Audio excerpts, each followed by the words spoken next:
Well, congratulations. Obviously, a very impressive victory for you tonight. Can't imagine you find much fault in your performance, but how are you feeling after that one? I'm glad to get the win for my team and everybody back home. Trust me, I'm going to find fault. My coaches are going to turn me. We're going to celebrate for a couple of days, but then afterwards, it's going to be right back to business. And it's man, I was happy, and then I just remember, oh God, now here comes the criticism. But it's a welcome thing, So that's awesome. But it's going to be a good time. Talk to me about your mindset coming in, because this has been a great year for you on the one hand, but you also kind of lost some momentum, right? You didn't get the fight. So how has your opinion been of this year for yourself overall, and your feeling coming in tonight? I believe I discussed this before, in another interview, and this is supposed to be our fourth fight this year. It was the first Matt Brown fight got pushed back because of the first wave of Corona. I think it was pushed back like a little over 3 months or so. Then I finally fought Matt Brown, and then there was a bit of a break. We got the fight with Mickey Gall. That didn't go through the last second again. Both those fights were canceled last second. So we had these full training camps, and then it just didn't happen. So my rookie year in the UFC, typical. You know what I mean? Like that's my whole career, I guess. Me and my coaches always discuss this. It always seems like it's never the easy road. We always got to kind of climb to get to where we want to get. But hey, it's the best way to do it. So when we look back at it, it was well earned. Fight tonight, obviously you cracked him pretty early. Looked like you had him hurt. Did you think you were going to be able to get him out of there in the first round? I did, but I didn't want to rush it.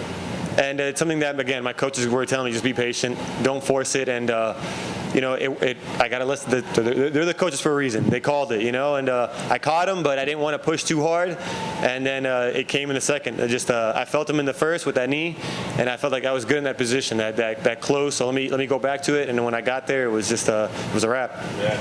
You slipped on a couple kicks. Do you know what was the issue tonight? Right away I couldn't find my footing for some reason. I don't know if it was something that with the canvas, or maybe I don't know if I don't know what it was, but it kind of hindered my movement the whole time. I was actually kind of thinking about it, like I can't really push, So sometimes I was waiting a bit because I was very hesitant on my footing, but I got the W. So we just learn from this, and I don't know, maybe get some glue or something to put. I don't know. So figure that out next time.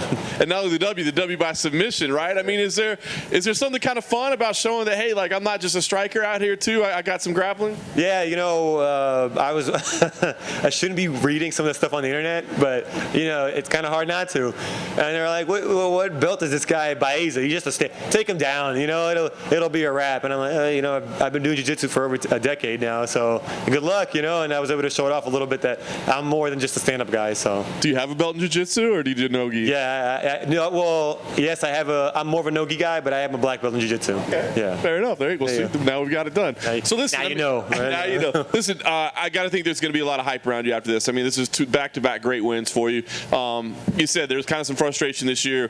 What do you see next? I mean, do you see a certain name next? Do you see a certain date next? I mean, what makes sense for you next? I'm not sure about the names or anything like that. I know my coaches want somebody in the top 15. So, hey, more than that's fine with me, But right now, to be honest, with everything that happened this year, we had 4 training camps, and during that time, I lost someone close to me. So I do want to come back and see my family and be with them for a little bit. Last thing for me, I mean, where would you classify yourself in your career right now, right? I mean, I think you're a hot prospect right now. I think a lot of people are going to look at you that way. Do you still feel prospect, or do you feel like, hey, I already want to be talked about as a contender in the top of the division? Man, that's a tough one, because a part of me, just wants to get the short-term goal, get that next W.